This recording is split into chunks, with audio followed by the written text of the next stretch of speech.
नमस्कार विद्यार्थी मित्रांनो, मी अशोक पवार तुमचं सगळ्यांचं स्वागत करतो वर्ल्ड ऑफ सायन्स म्हणजेच सायन्स बाय अशोक पवार या ऑनलाईन प्लॅटफॉर्मवरती म्हणजे आणि यूट्यूब चॅनलवरती, तसेच आपल्या या मास्टर स्ट्रोक सिरीजमध्ये ज्यामध्ये आपण सामान्य विज्ञानाचे संभाव्य प्रश्नांची काय आहे तयारी करून घेतो। विद्यार्थी मित्रांनो, सर्वात पहिल्यांदा सर्वांना धन्यवाद, कारण लास्ट लेक्चरला जो आपली सिरीज मधला पहिला लेक्चर आहे त्या पहिल्या लेक्चरला तुफान प्रतिसाद दिल्याबद्दल सर्वांचं धन्यवाद। जे विद्यार्थी पहिल्यांदा हा लेक्चर पाहत असतील त्यांनी पाठीमागचं लेक्चर आवर्जून बघून घ्या, आपल्या यूट्यूब चॅनलला सबस्क्राईब करून त्याच्यामध्ये व्हिडिओमध्ये ते लेक्चर तुम्हाला उपलब्ध होऊन जाईल। मित्रांनो बघा, इथून पुढे आणि पाठीमागचे सर्व लेक्चर पाहण्यासाठी तुम्हाला सायन्स बाय अशोक पवार कळालं का हा यूट्यूब चॅनल काय करायचंय, जॉईन करून ठेवायचंय। बघा, आज आपलं लेक्चर काय असणार आहे रे, तर सामान्य विज्ञान संभाव्य मास्टर स्ट्रोक सिरीज मध्ये हा पार्ट 2 आहे। क्लोरेलकारे जर बघितलं तर आज आपल्याला पार्ट 2 बघायचंय। काय असणार आहे, भाग 2 बघूया। भाग 2 मध्ये कशा पद्धतीने कोणते प्रश्न आहेत तर आपण काय घेण्याचा प्रयत्न करूया। आयोगाचा तो स्टँडर्ड असेल जो आयोगाचा असणार आहे, तोच आपला स्टँडर्ड असणार आहे। मग बघा, तर वेळ न घालवता आपण पहिल्या प्रश्नाकडे जाऊया आजच्या। बघा, प्रश्न काय आहे ते व्यवस्थित वाचून घ्या आणि त्यानंतर चॅट बॉक्समध्ये तसेच कमेंट बॉक्समध्ये जे नंतर बघणार आहेत मुलं त्यांनी आपलं उत्तर नोट करा, म्हणजे ती सवय लागेल उत्तरापर्यंत जाण्याची। मग बघा काय आहे रे, मानवामध्ये लाल रक्तपेशी आणि कोणाबद्दल बोलतोय रे तो, तर तो बोलतोय मित्रांनो लाल रक्तपेशी आरबीसी बद्दल। केंद्रक नसते त्यासाठी खालीलपैकी कोणते गुणधर्म कारणीभूत असेल। लाल रक्तपेशीमध्ये केंद्रक यानी न्यूक्लियस नसतो, यासाठी कोणता गुणधर्म कारणीभूत आहे। पहिला आहे लाल रक्तपेशीला प्रजननाची गरज नसते, रिप्रोड्यूस करत नाही त्या। लाल रक्तपेशी काही सोमॅटिक सेल असतात मित्रांनो। लाल रक्तपेशी चयापचे मेटाबॉलिझम करत नाही। आणि चौथा ऑप्शन आहे लाल रक्तपेशीच्या आतील सर्व भाग ऑक्सिजनच्या वहनासाठी वापरला जातो। हे 4 ऑप्शन आहेत। काय सांगायचंय की आरबीसीला केंद्रक नसण्याचं कारण काय, पटापट लवकर उत्तर द्या मित्रांनो। काय असेल व्यवस्थित प्रश्न बघायचं, व्यवस्थित उत्तरापर्यंत जायचं। मग बघा, आता सांगतो मी उत्तर काय असेल। तर या प्रश्नाचं उत्तर आहे 4. काय रे, लाल रक्तपेशीच्या आतील सर्व भागात ऑक्सिजनच्या वहनासाठी काय आहे, वापरला जातो।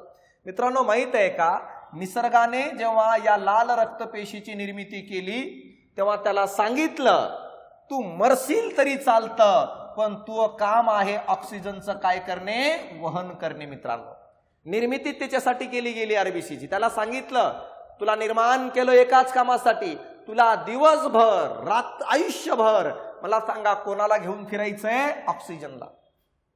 आरबीसी म्हणते मी मरल, माझा जीव गेल तरी मी काय ऑक्सिजनला घेऊन फिरणार।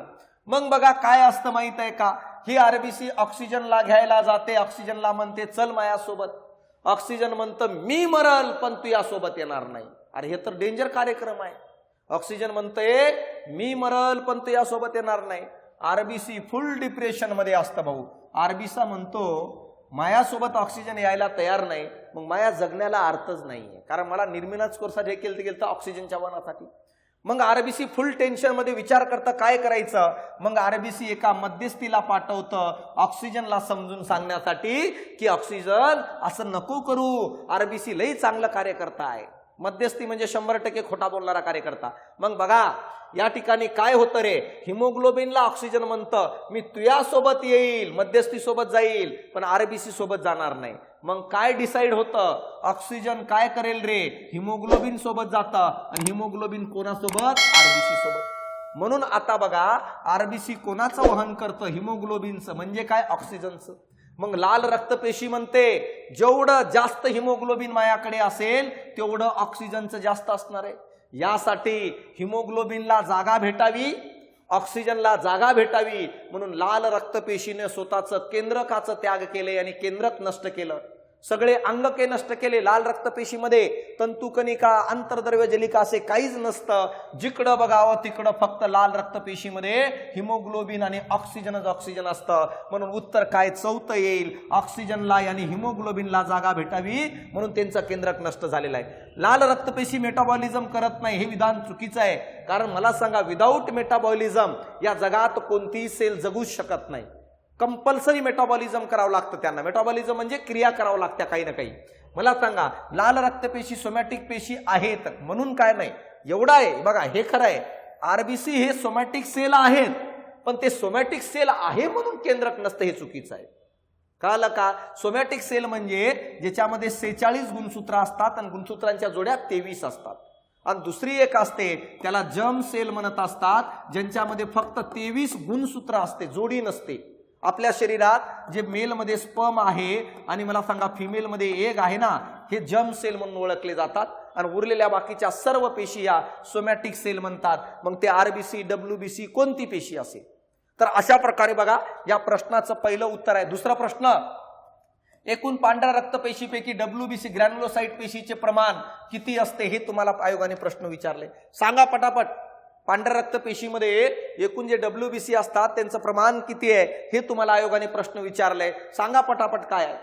बघा आता ह्याचं उत्तर जर बघितलं तर तुम्हाला सांगता यायला पाहिजे, ह्याचं उत्तर आहे 62%. काय रे, इकडे लक्ष दे भाऊ, पूर्ण वर्गीकरण सांगतो बघा कसं मॅटर आहे, व्यवस्थित लक्ष द्या. पूर्ण वर्गीकरण सांगतो. एकूण जो आपलं रक्त आहे ना भाऊ, या रक्तामध्ये जो रक्तद्रव्य असतं, याने काय रे, जो द्रव भाग असतो ज्याला आपण प्लाझ्मा म्हणतो ना, या प्लाझ्माचा प्रमाण एकूण रक्तामध्ये 55% असतं बाळ. मला सांगा, उरलेला जो भाग आहे 45% ते स्थायू पदार्थांचा असतं. उरलेला भाग स्थायू पदार्थांचा असतं. किती रे, 45%. या 45% पैकी जर बघितलं आरबीसीचं प्रमाण किती रे, तर आरबीसी 44% आढळते. आणि उरलेलं 1% कोणामध्ये असेल रे, तर 1%. मला सांगा 45 पैकी 44 काय, लाल रक्तपेशी. उरलेल्या 1% मध्ये कोण कोण असणार, तर उरलेल्या 1% मध्ये डब्ल्यूबीसी आणि त्यानंतर काय असतं, प्लेटलेट्स असतं. आता बघा, या डब्ल्यूबीसीचे वर्गीकरण करूया. एकूण ज्या पांढऱ्या रक्तपेशी असतात त्यांचे 2 गट पडत असतात. एक पहिला गट आहे त्याला आपण ग्रॅन्युलोसाइट म्हणून ओळखत असतं, ज्याच्यात ग्रॅन्युअल्स प्रेझेंट असतात, ज्यांचा पेशीद्रव्य कणदार आहे. आणि दुसरा एक गट आहे त्याला जर काय म्हणत असेल तर त्याला अग्रॅन्युलोसाइट म्हणतात. हे आपल्याला समजणं गरजेचं आहे. आता बघा, ग्रॅन्युलोसाइट नावाची ज्या पांढऱ्या पेशी असतात त्याच्यात एकूण 3 पेशी असतात आणि ह्याच्यामध्ये 2 पेशी असतात. त्याच्यापैकी सर्वात पहिली आहे त्याला जर काय म्हणत असेल तर त्याला न्यूट्रोफिलस म्हणून ओळखलं जातं. आणि भाऊ माहित आहे का, न्यूट्रोफिलसचं प्रमाण 54 ते 62% आहे एकूण पांढऱ्या रक्तपेशीपैकी.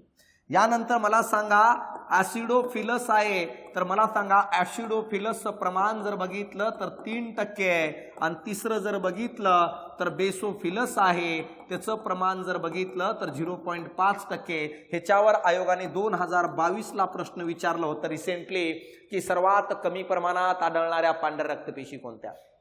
म्हणजे बघा, आयोग इथं आले म्हणून हा प्रश्न टाकलोय, येडं नाहीये. आयोग ज्या पातळीला जाईल त्या पातळीला जाऊन प्रश्न विचारूत भावानो.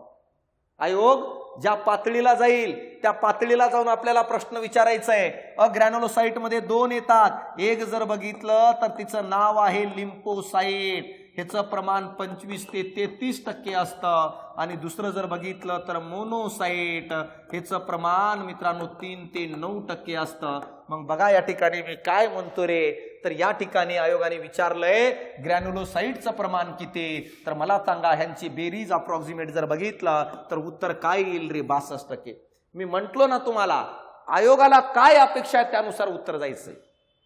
हे लक्षात ठेवा, पूर्ण ह्यांचं कार्य लक्षात ठेवा. नोटबुकमध्ये दिलंय, टेलिग्रामला नोट्स आहे, झेरॉक्स काढा रे बाळांनो, वाचा.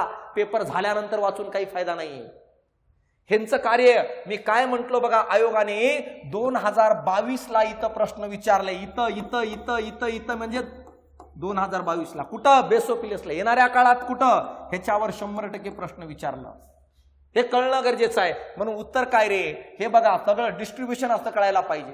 पुढचा क्वेश्चन बघा, काय रे, सर्वात जास्त प्रमाणात असणारी रक्तपेशी कोणती. सर्वात जास्त प्रमाणात, राजा सांग रे पटकन, कोणती. तर लवकर लवकर, मोनोसाइट, न्यूट्रोफिलस, आरबीसी आणि रक्तपट्टिका सर्वात जास्त प्रमाणात असणारी. ह्याचं उत्तर काय येऊ शकतं, तर ह्याचं उत्तर आहे मित्रांनो माहित आहे का, लाल रक्तपेशी ही सर्वात जास्त प्रमाणात आढळणारी पेशी आहे. बघा ना, आता सांगितलं ना रे, एकूण पेशीपैकी लाल रक्तपेशीचं प्रमाण 44, दोघं मिळून 1% आहे. तर सर्वात जास्त प्रमाणात कोणती आहे, लाल रक्तपेशी किती 44% आहे. मग उत्तर काय असेल आरबीसी. बघा न्यूट्रोफिलस जी आहे ना ही WBC मध्ये पांढऱ्या रक्तपेशीमध्ये सर्वात जास्त आहे. मग आयोगाने जर विचारलं की पांढऱ्या रक्तपेशीपैकी कोणती पेशी सर्वात जास्त आहे तर उत्तर असायला पाहिजे न्यूट्रोफिलस. मोनोसाइटचं प्रमाण पांढऱ्या रक्तपेशीमध्ये 3 ते 9% आहे. आणि मला सांगा रक्तपटिकाचं प्रमाण जर बघितलं त्याच 1% मध्ये आहे 44 सोडल्यानंतर. मग आयोगाने विचारलं तर आपल्याला सांगता यायला पाहिजे आरबीसी ह्याची संख्या किती रे तर प्रमाण किती असणार आहे तर एकूण रक्तामध्ये ह्याचं प्रमाण 44% आहे. आणि संख्या जर बघितली मित्रांनो माहित आहे का मेल मध्ये किती रे मेल मध्ये 51 ते 58 लाख पर घनमिमी असते. आणि फिमेल मध्ये जर किती असेल रे तर मित्रांनो माहित आहे का 43 ते 52 लाख पर घनमिमी असते. हे तुम्हाला समजणं गरजेचं आहे. हे आरबीसीचं प्रमाण आहे. आणि हे काय काम करतं मी तुम्हाला थोड्या वेळा खाली म्हटलं हिमोग्लोबिन म्हणजे ऑक्सिजनला वाहून नेऊ शकतो. हे कळणं गरजेचं आहे. तर मला सांगा अशा प्रकारे हे आरबीसीचं कार्य आहे. यानंतर बघा चौथा प्रश्न लक्ष द्या. खालीलपैकी कोणती जोडी रक्त गोठण्यासाठी कॉग्युलेशनसाठी अत्यावश्यक इसेन्शियल आहे कंपल्सरी लागते. सांगा पटकन. रक्त गोठण्यासाठी हिपॅरिन आहे ट्रिपॅनी हिपॅरिन आहे बरं सॉरी हिपॅरिन आहे. हिपॅरिन व कॅल्शियम आयन्स ऑक्झलेट व सायट्रेट कॅल्शियम आयन्स व रक्तपटिका व हिपॅरिन. तर अशा प्रकारे मला सांगा हे रसायन आहे. लवकर सांगा काय असेल रक्त गोठण्यासाठी कोणतं घटक कारणीभूत आहे. लवकर लवकर सांगा काय असेल. तर मित्रांनो बघा रक्त गोठण्यासाठी कारणीभूत असणारे ही जोडी आहे कॅल्शियम आयन्स आणि रक्तपटिका. का रक्त गोठायचं मित्रा माहित आहे का आपल्या शरीराच्या आतमध्ये अशा प्रकारे रक्तवाहिनी जर ब्रेक झाली तर या ठिकाणी रक्त गोठलं जातं हे आपल्याला समजणं गरजेचं आहे. आणि या ठिकाणी रक्त गोठण्यासाठी मदत करणारे जर कोण असतील तर ते जोडी आहे कॅल्शियम आयन्स आणि रक्तपटिका प्लेटलेट्स. हे नसले असते तर रक्त गोठलं नसतं आणि रक्त बाहेर जाऊन इंटरनल ब्लिडिंग झाली असती. मग सर हे दोघं कसे मदत करतात यासाठी तुम्हाला रक्त गोठण्याची प्रक्रिया माहीत असायला पाहिजे. रक्त गोठण्याच्या प्रक्रियेमध्ये बघा या ठिकाणी अशी रक्तवाहिनी ब्रेक झालेली आहे. ही रक्तवाहिनी ब्रेक झाली आहे आणि या ठिकाणी रक्त गोठायचं म्हटलं तर सर्वात पहिल्यांदा कोण भाग घेत रे सर्वात पहिल्यांदा रक्तपटिका प्लेटलेट्स भाग घेते. प्लेटलेट्स मला सांगा एका रसायनाची निर्मिती करते त्याला थ्रोम्बोप्लास्टिन म्हणतात. थ्रोम्बोप्लास्टिन नावाचा संप्रेरक तयार करते. हा थ्रोम्बोप्लास्टिन कॅल्शियम आयन्सची मदत घेतं. कळलं का रे. त्यानंतर मला सांगा अन्य घटकांची मदत घेतं जसं उदाहरणार्थ विटामिन के वगैरे जो आहे यांची मदत घेतं. आणि थ्रोम्बोप्लास्टिन आणि हे कॅल्शियम आयन्स यांच्या एकत्रीकरणातून मला सांगा एक विकर तयार होतं त्याला काय रे प्रोथ्रोम्बो कळलं का प्रोथ्रोम्बो बायनेज म्हणून ओळखलं जातं. आणि हा विकर तयार होतो. हा विकर मला सांगा पुढे एका रसायनाला ऍक्टिव्ह करतो. कोणाला प्रोथ्रोम्बिन नावाचा रसायन आहे. हा तोच प्रोथ्रोम्बिन आहे ज्याच्या निर्मितीमध्ये मला सांगा जीवनसत्व के मदत करत असतो. ह्याच्यामध्ये कोण मदत करतं विटामिन के. हा प्रोथ्रोम्बिन इनॅक्टिव्ह असतं. हा रक्त गोठू शकत नाही म्हणून मला सांगा हा प्रोथ्रोम्बो बायनेज काय करतं रे या प्रोथ्रोम्बिनचं रूपांतर थ्रोम्बिन या ऍक्टिव्ह घटकामध्ये करतं. म्हणजे हा काय ऍक्टिव्ह आहे मित्रांनो. आणि यानंतर हा थ्रोम्बिन पुढे जाऊन मला सांगा फायब्रिनोजिन नावाचा एक रसायन असतं ज्याच्या निर्मितीमध्ये पण विटामिन के मदत करतं. दोघही कुटरे हे लिव्हरमध्ये तयार होत असतात. आता मला सांगा हे पण इनॅक्टिव्ह असतं. आणि फायनली मला सांगा या फायब्रिनचं रूपांतर फायब्रिन मध्ये होतं. आणि हा फायब्रिन ऍक्टिव्ह असतो जो ऍक्च्युली रक्त गोठण्याचं काम करतं. 2019ला आयोगाने विचारलं फायब्रिन बद्दल योग्य विधाने सांगा. बघा इथं आलाय प्रश्न तर हे पूर्ण माहित करून घ्या काय प्रोसेस आहे. बघा एकदा नोटबुकला उलगडून पूर्ण प्रक्रिया दिलेली आहे. आयोगाने इथं विचारलं होतं कोण कारणीभूत आहे रक्तपटिका प्लेट हे कॅल्शियम आयन्स. तर हे दोनच ऑप्शन मध्ये आहेत कॅल्शियम आयन्स आणि रक्तपटिका. येणाऱ्या काळात तुम्हाला हे दोन सोडून बाकी सगळ्यांबद्दल विचारलं जाईल. आणि हा फायब्रिन जाळीसारखं रसायन या ठिकाणी काय करतं रक्त गोठण्याचं काम करतो. म्हणून उत्तर आलं कॅल्शियम आयन्स आणि रक्तपटिका. हिपॅरिन रक्त पातळ करतं मित्रांनो. रक्त गोठत नाही तो काय करतो पातळ करतं. म्हणून कॅल्शियम आयन्स तर गोठतो पण हिपॅरिन जोडी चुकीची आहे त्यासोबत. ऑक्झलेट आणि सायट्रेटचा काही संबंध नाही. रक्तपट्टिका तर रक्त गोठतं, परंतु हिपॅरिन रक्त पातळ करतं, म्हणून ही जोडी चुकीची आहे. अर्ध सत्य अर्ध असत्य आहे. म्हणून उत्तर काय रे? तिसरं आहे. हे कळणं गरजेचं आहे. म्हणून बघा, योग्य जोड्या जुळवा, योग्य जोड्या जुळवा. काय रे? ऍसिडोफिलस, बेसोफिलस, न्यूट्रोफिलस, लिम्फोसाइट. तर योग्य जोड्या जुळवायचंय. कोणाची जोडी कोणासोबत जुळणार आहे? बघा, तुम्हाला जो माहित आहे ना ते लक्षात ठेवावं. तुम्हाला जो माहित आहे ना तो लक्षात ठेवा. काय असणार आहे? एवढं माहित आहे, लिम्फोसाइट जो आहे हे प्रतिकार शक्ती निर्माण करते शरीरात. तर डीचं पहिलं कुठं आहे? 2 ठिकाणी आहे. हे पण असू शकतो, हे पण असू शकतो. उत्तर न्यूट्रोफिलस, बेसोफिलस. काला का? तर मला सांगा, जर बघितलं तर काय असणार आहे? इथे हिस्टामाइन आहे. व्यवस्थित लक्ष द्या रे. हा हिस्टामाइन आहे, हिस्टामाइन. आता मला सांगा, जो बेसोफिलस आहे तो हिस्टामाइनचं वहन करतं. आता मी कार्य सांगून देतो रे, एक लक्ष द्या. ऍसिडोफिलसचं कार्य हा अँटी ॲलर्जिक आहे, अँटी ॲलर्जिक आहे. व्यवस्थित लक्ष द्या, अँटी ॲलर्जिक. बेसोफिलस काय करते रे? हिस्टामाइन नावाचा एक रसायनाचं वहन करते आणि दुसरं हिपॅरिन नावाच्या रसायनाचा वहन करतं. हिपॅरिन रक्त पातळ करतं, तर हा हिस्टामाइन काय करतो? तर हा अँटी ॲलर्जिक म्हणून कार्य करतं. तसेच मला सांगा, हा मुका मार लागला तर सूज कमी करतं, सूज कमी करतं. हा अँटी ॲलर्जिक म्हणजे कुठं तयार होतं माहिती आहे का? एखाद्या ठिकाणी जखम झाली आपली आणि जखम बरी होण्याच्या अगोदर तिथं पू निर्माण होतो बघा. तो पू म्हणजे काय रे? हिस्टामाइन. तो पू जोपर्यंत आहे तोपर्यंत बाहेरचं बॅक्टेरिया आतमध्ये जाऊ शकत नाही, ते त्याचं कार्य आहे. मग अशा प्रकारे मला सांगा, हिस्टामाइन कळालं का रे? तर मला सांगा, न्यूट्रोफिलस काय करतं? तर न्यूट्रोफिलस मित्रांनो जीवाणूंना मारतं. न्यूट्रोफिलस काय करेल रे? जीवाणूंना मारणे. आणि जे जीवाणूंना मारतात ना भाऊ, त्यांना आपण काय म्हणत असेल तर त्याला फेगोसाइटोसिस म्हणतात. आणि लिम्फोसाइट प्रतिकार क्षमता निर्माण करते. ह्याचं काम काय? प्रतिकार क्षमता. मग मला सांगा, ऍसिडोफिलस अँटी ॲलर्जी कुठं असणार आहे? चौथं. अचं चौथं एका ठिकाणी आहे. उत्तर कोणतं रे? मला सांगा. बचं तिसरं. बेसोफिलस काय? हिस्टामाइन आणि हिपॅरिनचं वहन करणार. न्यूट्रोफिलस जीवाणूंना मारतं, त्यालाच फायगोसाइटोसिस म्हणतात. आणि लिम्फोसाइट प्रतिकार क्षमता निर्माण करते, म्हणून उत्तरी आहे. बघा, हे सगळं लक्षात ठेवा. ह्यांचं प्रमाण पण लक्षात ठेवा. आयोग त्याच्या रिलेटेड प्रश्न विचारणार. रक्त गोठण्याच्या प्रक्रियेत जीवनसत्व के चे खालीलपैकी काय कार्य आहे? प्रोथ्रोम्बिनचे थ्रोम्बिनमध्ये रूपांतरण करणे, थ्रोम्बोप्लास्टिनची निर्मिती करणे, फायब्रोनिनचे फायब्रिनमध्ये रूपांतर करणे, प्रोथ्रोम्बिनची निर्मिती करणे. लवकर लवकर उत्तर द्या. बघा, रक्त गोठण्याच्या संबंधित सगळेच ऑप्शन आहेत. आणि इथं विचारले विटामिन के चे काय कार्य आहे? लवकर लवकर द्या. बघा उत्तर काय आहे? तर मित्रांनो, उत्तर काय बघा, मी सांगतो. उत्तर आहे प्रोथ्रोम्बिनची निर्मिती करणे. बघा रे भाऊ, प्रश्न कसा आहे हे खूप महत्वाचं आहे. मी तेच म्हणतोय तुम्हाला, प्रश्नांची पातळी समजा, घटकाला समजा, इंटरप्रेट करता यायला पाहिजे स्टेटमेंटला. नुसतं रट्टा मारून नाही जमणार. मग पहिलं विधान बघा, उत्तर काय? चौथं आहे. एक्सप्लेनेशन बघा. प्रोथ्रोम्बिनचे रूपांतर थ्रोम्बिनमध्ये कोण करतं? आताच मी तुम्हाला सांगितलं भाऊ, प्रोथ्रोम्बिनचं रूपांतर बघा, हे प्रोथ्रोम्बिन आहे, त्याचं रूपांतर थ्रोम्बिनमध्ये कोण करतं? ऑप्शन मध्ये प्रोथ्रोम्बोबायनेज असू शकतो, किंवा ऑप्शन मध्ये मला सांगा रक्तपट्टिका असू शकते, किंवा ऑप्शन मध्ये मला सांगा थ्रोम्बोप्लास्टिन. मग मला सांगा हे कोण करतं? तर एकतर मला सांगा प्लेटलेट्स हा ऑप्शन मध्ये असू शकतं, किंवा मला सांगा थ्रोम्बोप्लास्टिन नावाचा हा संप्रेरक असू शकतो, किंवा प्रोथ्रोम्बोबायनेज असणार आहे. यानंतर मला सांगा थ्रोम्बोप्लास्टिनची निर्मिती कोण करता? आताच बघितलं ना रे, कोण करणार आहे? प्लेटलेट्स करणार आहे.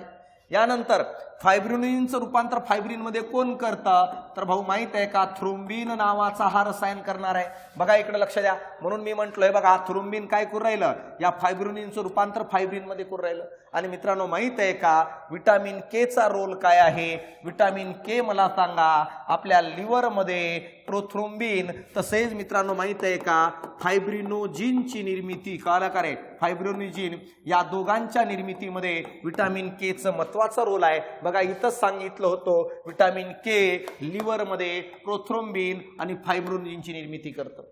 कोऑर्डिनेशन बघा. आणि याच लेवलनी तुम्हाला पूर्ण तयारी करून घ्यायची आहे, तर मित्रांनो मार्क भेटणार. म्हणून हा चौथा आहे. यानंतर बघा लसिकाचे महत्वाचे कार्य खालीलपैकी कोणते? लिंप, रक्त सोडून दुसरा द्रव आहे. मेंदूला ऑक्सिजन पुरवणे, फुफ्फुसाकडे कार्बन डायऑक्साईड घेऊन जाणे, लसिका वाहिनीमध्ये लिंप वेसलमध्ये आरबीसी ला घेऊन जाणे. यानंतर रक्तवाहिनीमधून बाहेर आलेला द्रव पुन्हा रक्तामध्ये घेऊन जाणे. तर व्यवस्थित लक्ष द्या. काय असणार आहे सांगा पटकन. उत्तर काय आहे सांगा. कसं आहे माहिती आहे का, मेंदू चालवायला चुकू द्या, काय प्रॉब्लेम नाही. एक्सप्लेनेशनच्या नंतर तर कळलं ना तुम्हाला का चुकलंय. नाहीतर गोलच केलं नाही, टिकच केलं नाही तर कसं कळणार चुकत होतं की राईट येत होतं. बघा आता ह्याचं उत्तर जर बघितलं, चौथा आहे रक्तवाहिनीमधून आलेला द्रव काय पुन्हा रक्तामध्ये घेऊन जाणे. म्हणजे सर बघा म्हणजे काय मी तुम्हाला सांगतो बगरे भाऊ. म्हणजे काय, आपल्या शरीरात मला सांगा हृदय जो आहे, या हृदयाकडून मला सांगा अशा प्रकारचा हा हृदय आहे, अशा प्रकारचा हा हृदय आहे. मला सांगा या हृदयातून जर बघितलं अशा प्रकारचा हा हृदय आहे, या हृदयातून रक्तवाहिनी बाहेर जातात. आता या हृदयातून अशा प्रकारची रक्तवाहिनी आलेली आहे. मित्रांनो माहित आहे का, या रक्तामधून आतमध्ये रक्त आहे, या रक्तामधून काही द्रव मला सांगा बाहेर लीक होतो. मित्रांनो काही द्रव लीक होतो, जसं पाईप मधून होतं बघा, पाण्याच्या पाईप मधून काही द्रव लीक होतं. जो द्रव लीक होतं त्या द्रवाला आपण लिंप म्हणत असतो. आणि हा द्रव मला सांगा सगळा एकत्र गोळा होतो. कळलं का, लीक होणारा द्रव जो सगळा एकत्र गोळा होतो आणि झिरपत झिरपत मला सांगा हा द्रव रिटर्न हृदयात मला सांगा जातो आणि रक्तामध्ये मिसळतो. त्या द्रवालाच आपण लिंप द्रव म्हणून ओळखलं जातं. आणि ज्या मार्गाद्वारे जातं त्याला आपण काय म्हणतो रे, लिंप वेसल म्हणून ओळखलं जातं. मग मला सांगा लिंप तो द्रव आहे जो रक्तातून लीक झालेल्या द्रवाला एकत्रित करून रिटर्न पाठवतं. कळालं का रे, कोणतं आहे लिंप तो द्रव आहे जो रक्तातून रक्तवाहिन्यातून लीक झालता, तो सगळा गोळा झाला आणि रिटर्न हृदयाकडून मला सांगा रक्तात मिसळलं गेलं तर त्याला लिंप म्हणतो. मग रक्तवाहिनीमधून बाहेर आलेला द्रव पुन्हा रक्तामध्ये घेऊन जाणे हे जर कोणाचं कार्य असेल तर त्या लिंप वेसलचं आणि लिंपचं कार्य आहे. त्यालाच आपण लसिका म्हणतो, लसिका द्रव. यानंतर बघा, हे बघा ही आपली ऑनलाईन बॅच आहे. खरंच ज्या विद्यार्थ्यांना विज्ञानमध्ये प्रॉब्लेम आहे भावा, एवढ्या जागा आहेत 8,000 प्लस, एवढं कॉम्पिटिशन आहे, पूर्व परीक्षा आणि मुख्य परीक्षा दोघांनाही असणार आहे. मी म्हणत नाही माझीच बॅच लाव, कुठेही लाव, पण जर विषय अवघड जात असेल तर विषय बनवून घे. आपल्या 2 बॅचेस आहेत, पूर्व आणि मुख्यची सामान्य विज्ञानची बॅच आहे, त्यानंतर फक्त पूर्व परीक्षेची पण बॅच आहे. नॉमिनल फीस ठेवण्यात आलेली आहे. ऍप्लिकेशनचं नाव आहे सायन्स बाय अशोक पवार. पूर्व आणि मुख्यसाठी बघा 6 महिन्याची व्हॅलिडिटी आहे आणि फक्त पूर्वची मित्रांनो माहिती आहे का 3 महिन्याची व्हॅलिडिटी आहे. मग बघा तुम्हाला कोणतीही बॅच जॉईन करा, एनसीईआरटीच्या आधारित सगळं घेतलेलं आहे, A to Z बेसिक पासून ते इन्फिनिटी पर्यंत. आणि काही अडचण असेल तर या नंबरला कॉन्टॅक्ट करा आणि खाली ग्रुपमध्ये लेक्चरच्या नंतर लिंक दिलेली आहे, ते लिंकवर क्लिक करून मला सांगा काय करा, ऍप्लिकेशन डाउनलोड करा. आता बघा कोरोनरी सायनस हा खालीलपैकी कोणत्या भागात उपस्थित असतो असा आयोगाने प्रश्न विचारलेला आहे. सांगा पटकन, कोरोनरी सायनस कोणत्या भागात? डावे निलय, उजवे अलिंद, डावे अलिंद की उजवे निलय, लेफ्ट वेंट्रिकल, राईट ऍट्रियम, लेफ्ट ऍट्रियम की राईट एंट्रिकल? पटकन सांगा काय आहे कोरोनरी सायनस, कुठं असणार आहे कोरोनरी सायनस, कुठं? पटकन सांगा कोणतं. तर मित्रांनो माहित आहे का, हे उजव्या अलिंदात असतं, हे कळणं गरजेचं. काय असतं कोरोनरी सायनस बघा रे, अशा प्रकारे मला सांगा आपलं हृदयाची डायग्राम आहे. बघ रे भाऊ व्यवस्थित, या ठिकाणी मी तुम्हाला सांगतो बघा काय असणार आहे. तर अशा प्रकारे मला सांगा ही हृदयाची डायग्राम आहे, ही हृदयाची डायग्राम आहे. आणि हृदयात एकूण 4 कप्पे असतात. बघा पटकन, हृदयात एकूण किती? 4 कप्पे असतात. कोणत्या कप्प्याला काय म्हणतात ते समजण्याचा प्रयत्न करा.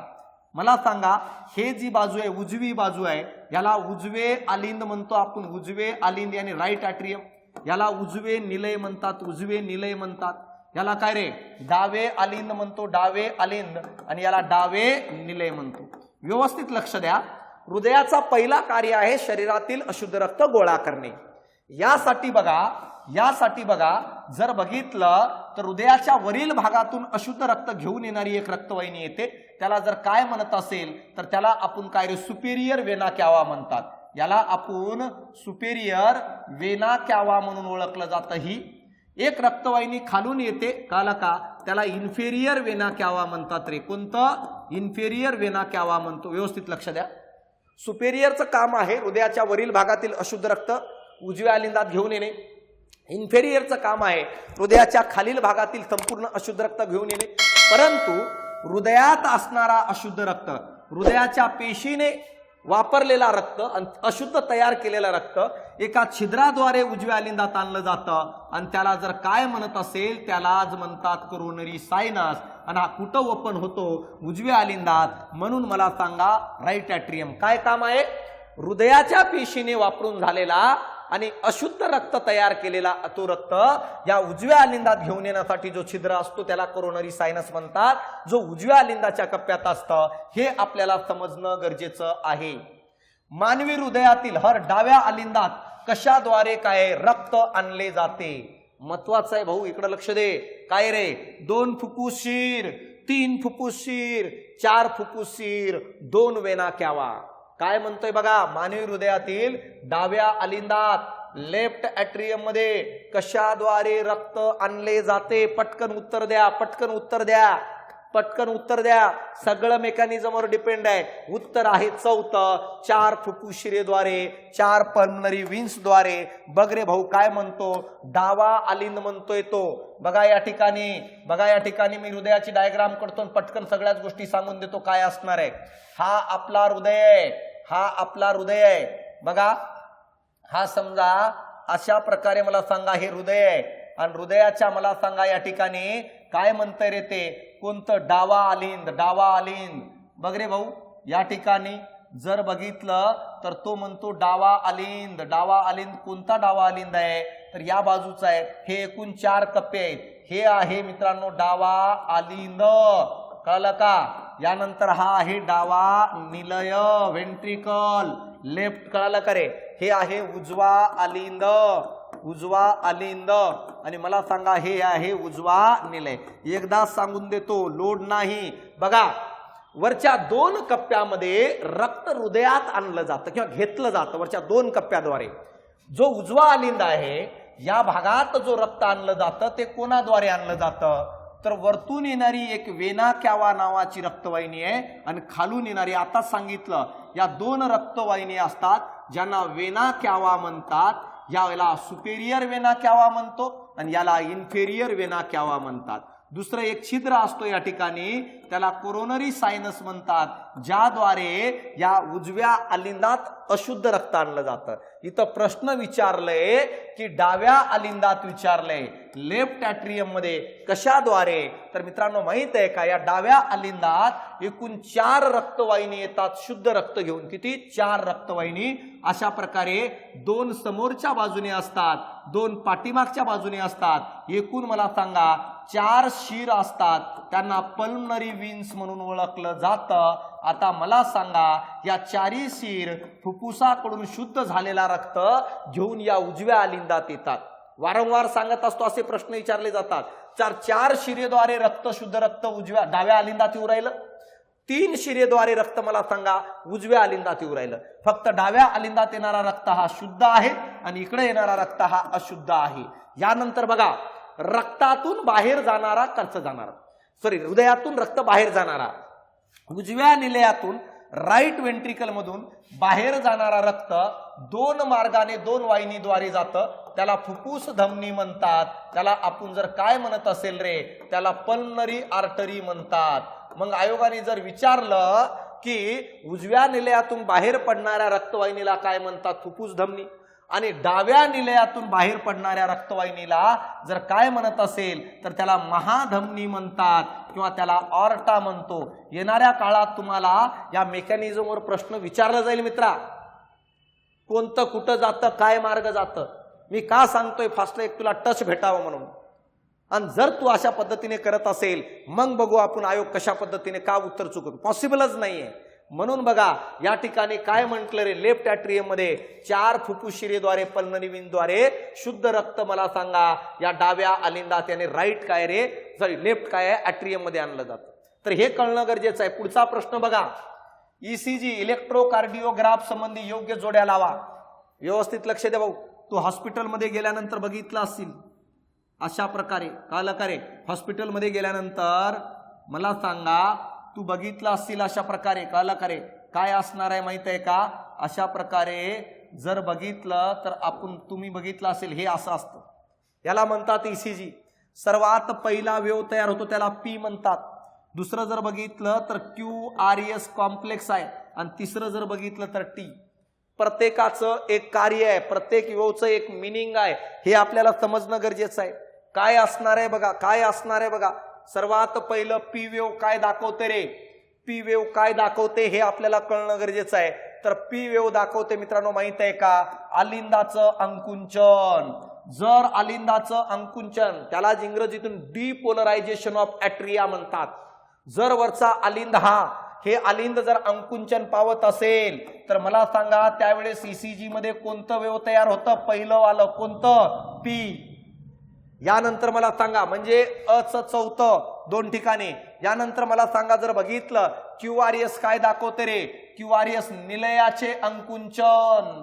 जर ही वेव तयार बघा, ही पी वेव काय म्हटलो रे मी तुम्हाला, आलिंद ॲट्रियमचं अंकुंचन. हे QRS काय दाखव रे, निलय जो आहे या निलयाचं काय दाखवेल रे ते.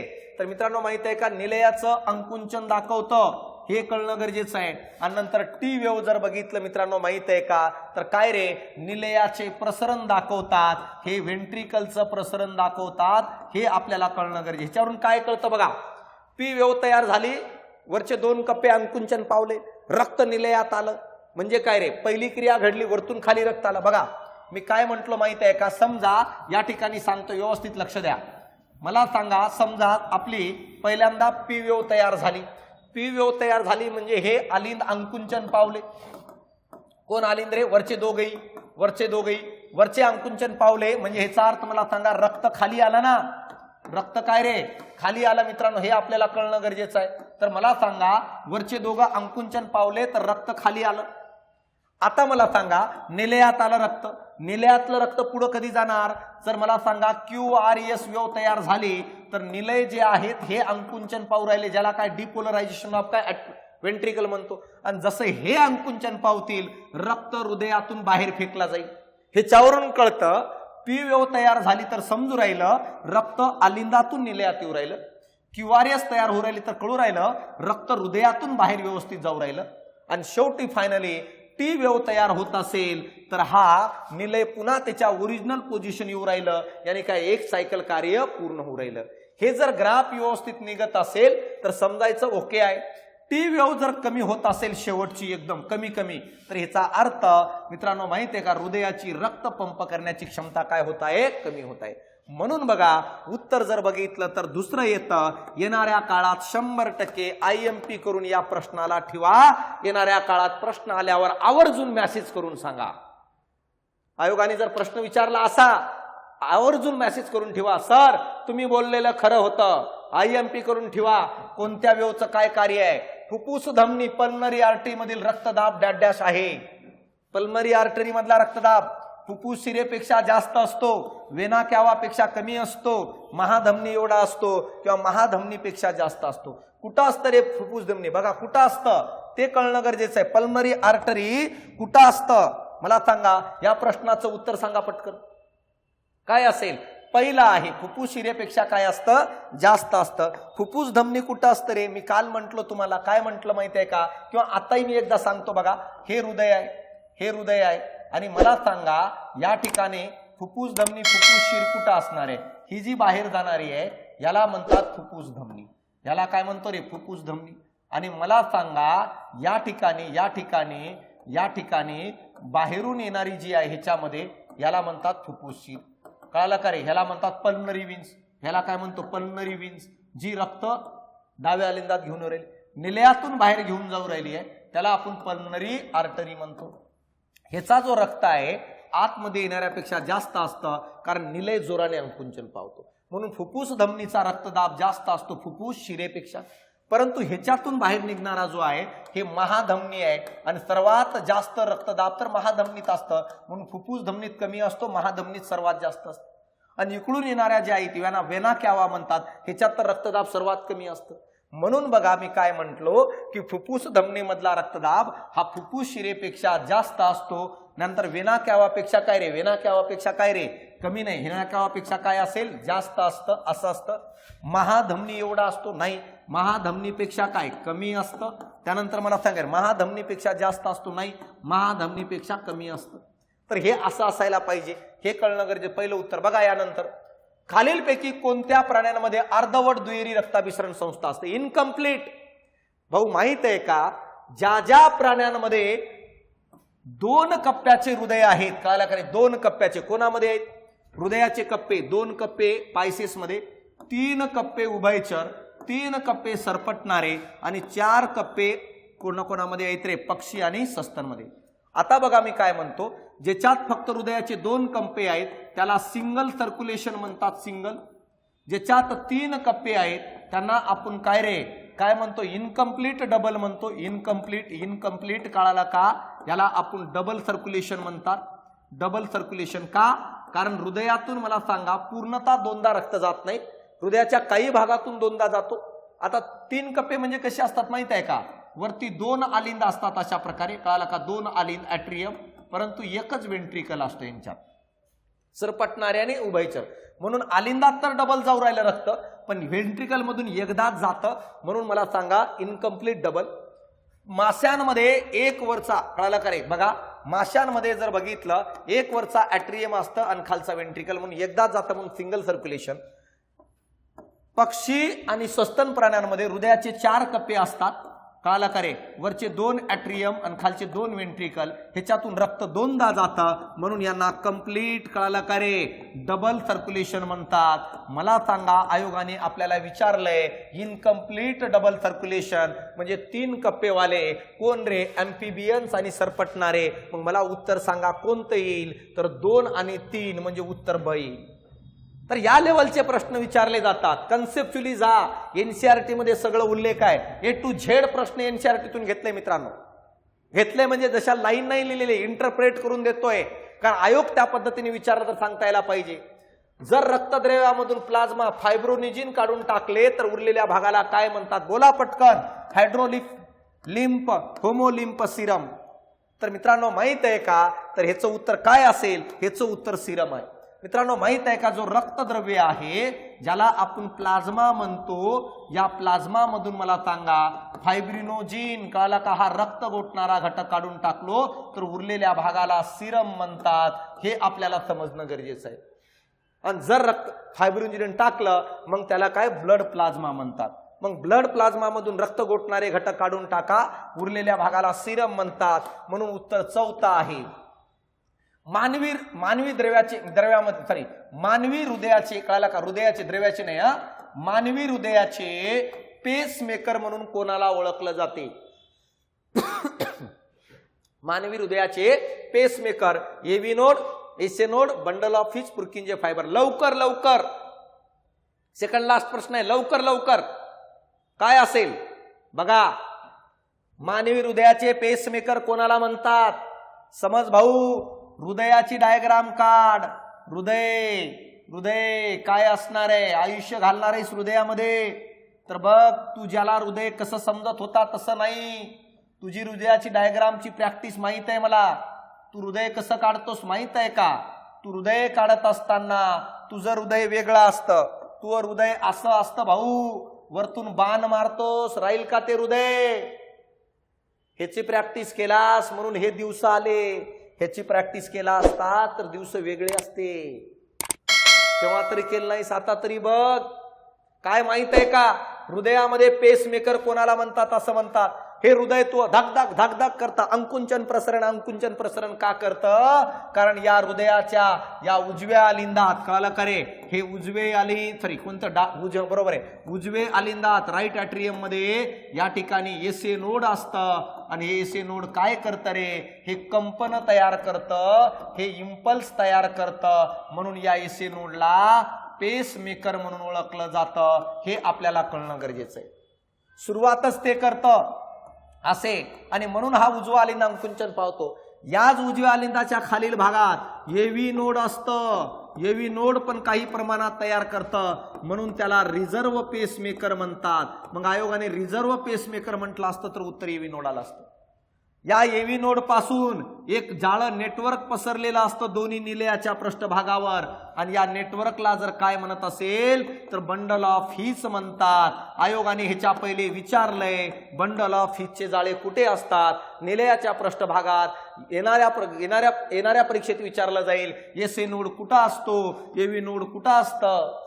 आणि या बंडल ऑफ हीचच्या वरती उंचवट्या भागाला पुरकिंजे फायबर म्हणतात. हे आपल्याला कळणं गरजेचं आहे. बंडल ऑफ हीचचं काम काय आहे, ते इम्पल्स आवेग एव्ही नोड पासून मला सांगा निलयाच्या पृष्ठभागापर्यंत घेऊन येणे.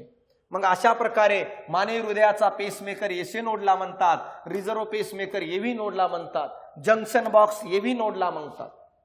हे कळणं गरजेचं आहे. आणि लास्ट प्रश्न बघा, खालीलपैकी कोणत्या पेशींना फेगोसाइट म्हणतात.